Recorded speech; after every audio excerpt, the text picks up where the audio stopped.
Video में हम पढ़ेंगे कक्षा 9वीं का विषय इतिहास से पाठ 1, जिसका नाम है फ्रांस की क्रांति। इस पाठ के 5 भाग हैं। इन सभी भागों को एक एक करके हम कंप्लीट करेंगे। अगले पेज से पहला भाग देख लेते हैं।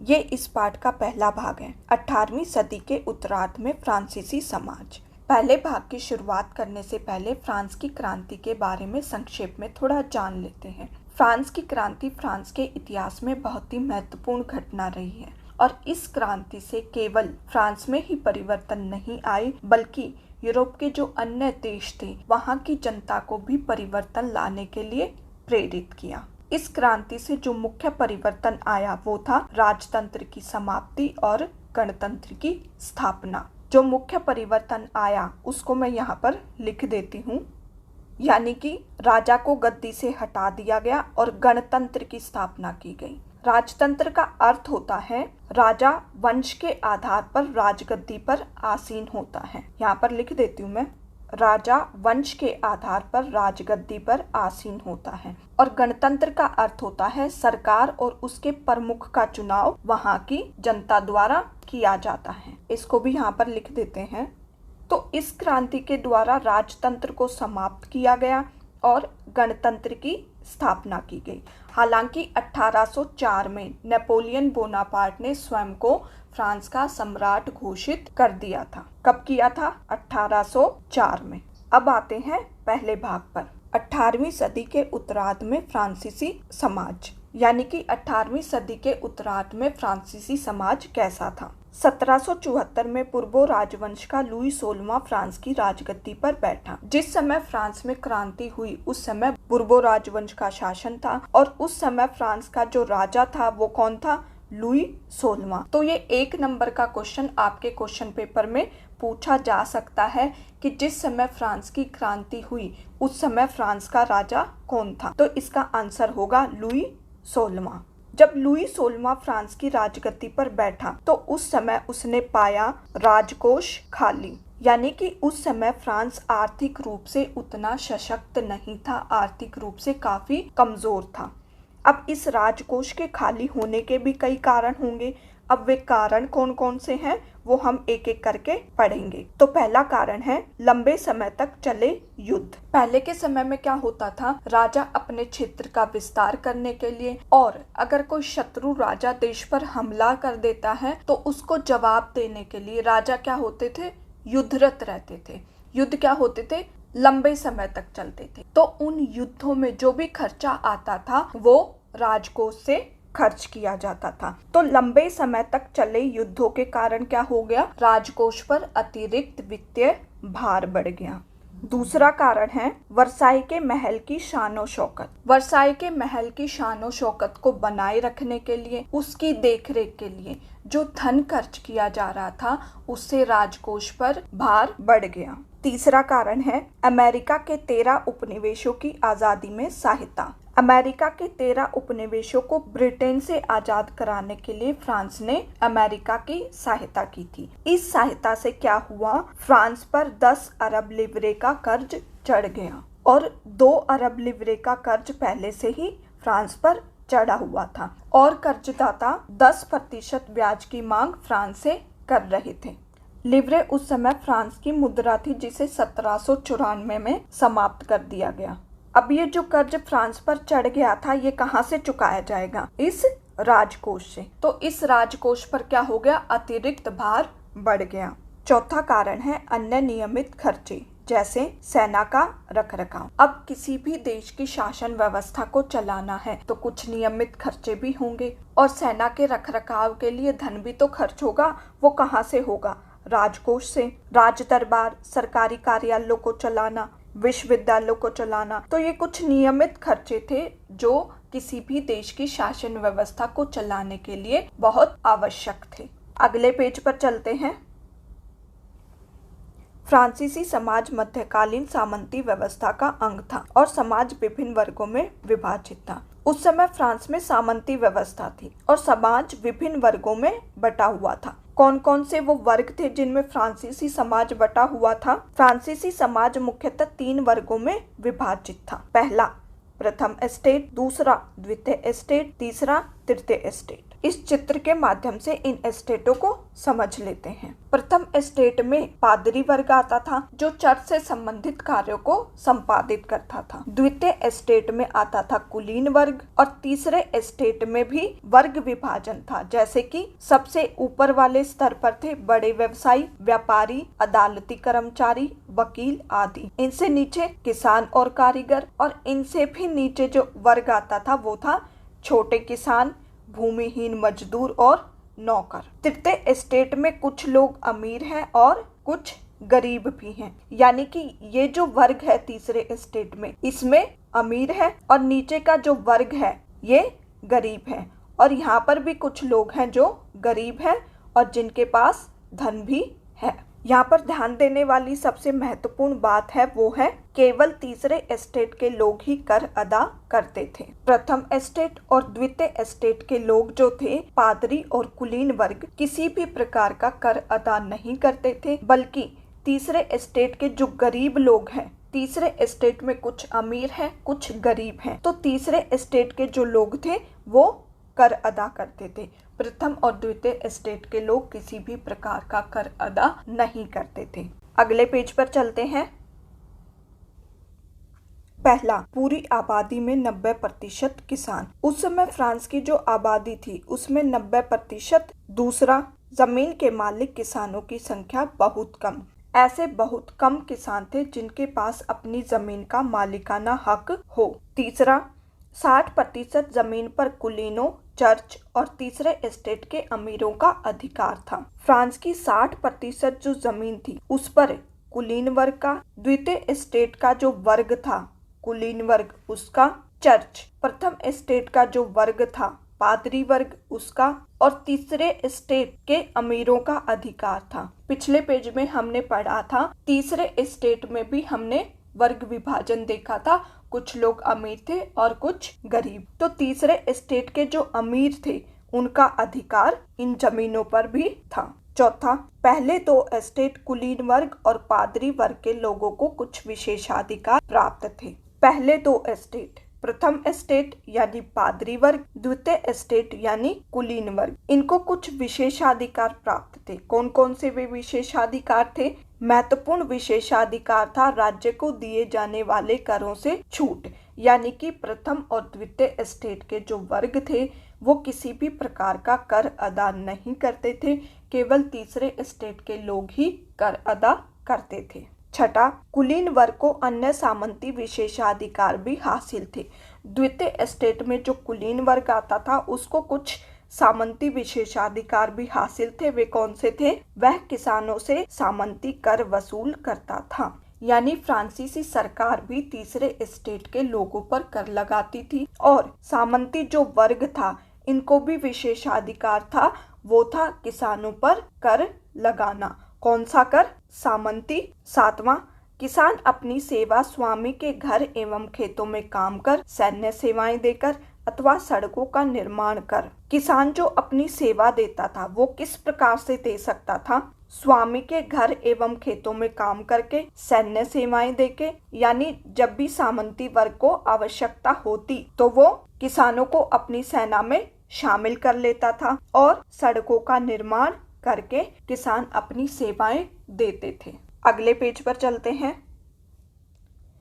यहाँ पर हम पढ़ेंगे करों के प्रकार। पिछले पेजों में हमने पढ़ा प्रथम और द्वितीय एस्टेट के लोग किसी भी प्रकार का कर अदा नहीं करते थे, केवल तीसरे एस्टेट के लोग ही कर अदा करते थे। प्रथम और द्वितीय एस्टेट के लोगों को कुछ विशेषाधिकार प्राप्त थे। एक तो करों से छूट हो गया, दूसरा सामंती वर्ग को किसानों से सामंती कर वसूल करने का विशेषाधिकार। अब किस प्रकार के कर थे जो तीसरे एस्टेट के लोगों पर लगाए जाते थे वो यहाँ पर देखेंगे। पहला है टाई, ये एक प्रकार का धार्मिक कर था और चर्च द्वारा वसूल किया जाने वाला कर। ये जो कर था टाइड, ये किसके द्वारा वसूल किया जाता था? चर्च के द्वारा। और यह कर कृषि की उपज के 10वें हिस्से के बराबर होता था। कृषि की उपज का जो 10वां हिस्सा होता था उसके बराबर ये चुकाना होता था। दूसरा है टाइल, ये एक प्रकार का प्रत्यक्ष कर था और सीधे राज्य को अदा किया जाने वाला कर था। ये जो कर था ये सीधे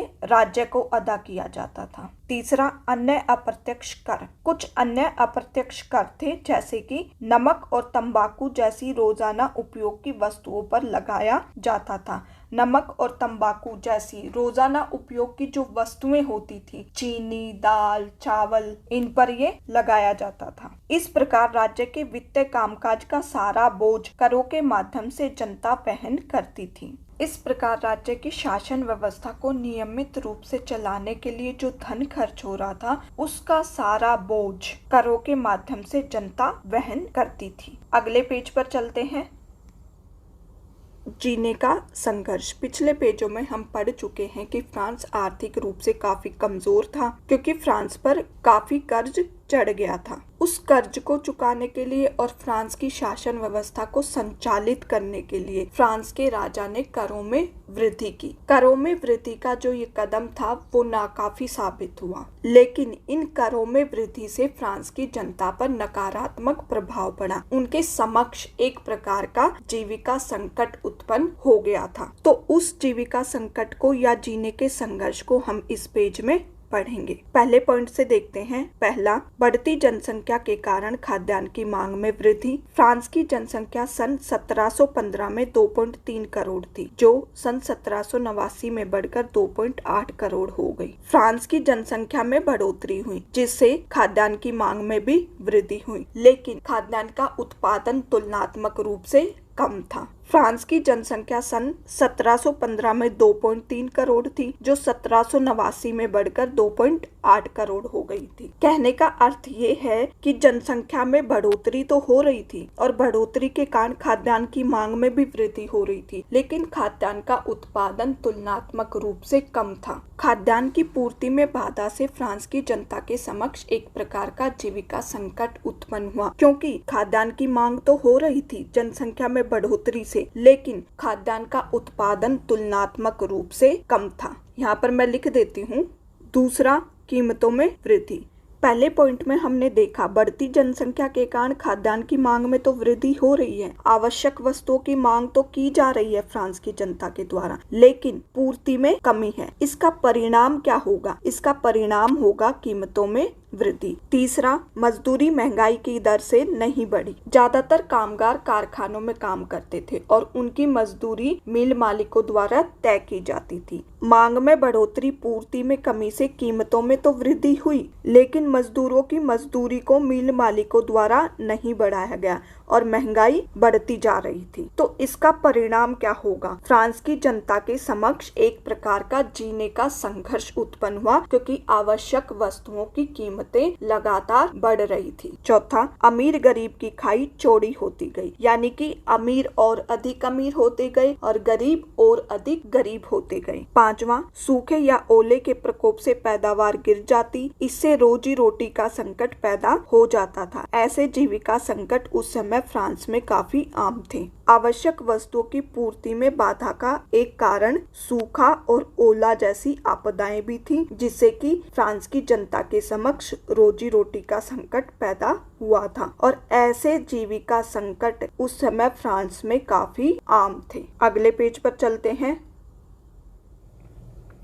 उभरते मध्य वर्ग ने विशेषाधिकारों के अंत की कल्पना की। पिछले पेजों में हम पढ़ चुके हैं प्रथम और द्वितीय एस्टेट के पादरी और कुलीन वर्ग को कुछ विशेषाधिकार प्राप्त थे। उन विशेषाधिकारों का अंत किया जाना चाहिए, ऐसी आवाज इस मध्य वर्ग ने उठाई। एक एक करके हम पॉइंट्स को डिस्कस कर लेते हैं। पहला, 18वीं सदी में एक नए सामाजिक समूह का उदय हुआ जिसे मध्य वर्ग कहा गया, जिसने फैलते समुद्र पारीय व्यापार और ऊनी तथा रेशमी वस्त्रों के उत्पादन के बल पर संपत्ति अर्जित की थी। 18वीं सदी में जिस नए सामाजिक समूह का उदय हुआ वो था मध्य वर्ग, जिसने समुद्र पार के जो देश थे वहां पर व्यापार करके ऊनी तथा रेशमी वस्त्रों का उत्पादन करके और समुद्र पार के देशों में उनको विक्रय करके संपत्ति अर्जित की थी। दूसरा, तीसरे एस्टेट में इन सौदागरों एवं निर्माताओं के अलावा प्रशासनिक सेवा व वकील जैसे पेशेवर लोग भी शामिल थे। तीसरे एस्टेट में हम वर्ग विभाजन देख चुके हैं। तीसरे एस्टेट में सौदागर और निर्माताओं के अलावा प्रशासनिक सेवा और वकील जैसे पेशेवर लोग भी शामिल थे। तीसरा, ये सभी पढ़े लिखे थे और इनका मानना था कि समाज के किसी भी समूह के पास जन्मना विशेषाधिकार नहीं होने चाहिए। और ये सभी पढ़े लिखे थे और इनका मानना था क्या कि समाज के किसी भी समूह के पास जन्म से विशेषाधिकार नहीं होने चाहिए, यानी कि प्रथम और द्वितीय स्टेट के पादरी और कुलीन वर्ग को जो विशेषाधिकार प्राप्त थे वो जन्म से प्राप्त थे। और इस मध्य वर्ग का मानना था कि इस प्रकार के जन्म से प्राप्त विशेषाधिकार किसी भी वर्ग के पास नहीं होने चाहिए। ऐसे विशेषाधिकारों का अंत किया जाना चाहिए। चौथा, किसी भी व्यक्ति की सामाजिक हैसियत का आधार उसकी योग्यता होनी चाहिए और समाज में किसी भी व्यक्ति की जो सामाजिक हैसियत होगी उसका आधार उसकी योग्यता होनी चाहिए, ना कि जन्म से प्राप्त विशेषाधिकार। पांचवा, स्वतंत्रता, समान नियमों तथा समान अवसरों के विचार पर आधारित समाज की यह परिकल्पना जॉन लॉक और जॉन जॉक रूसो जैसे दार्शनिकों ने प्रस्तुत की थी। यानी सब स्वतंत्र हैं, सबके लिए समान नियम हैं और सबको आगे बढ़ने के समान अवसर प्राप्त होने चाहिए। ऐसे विचार पर आधारित समाज की परिकल्पना जॉन लॉक और रूसो जैसे दार्शनिकों के विचारों में देखी गई। अगले पेज पर चलते हैं।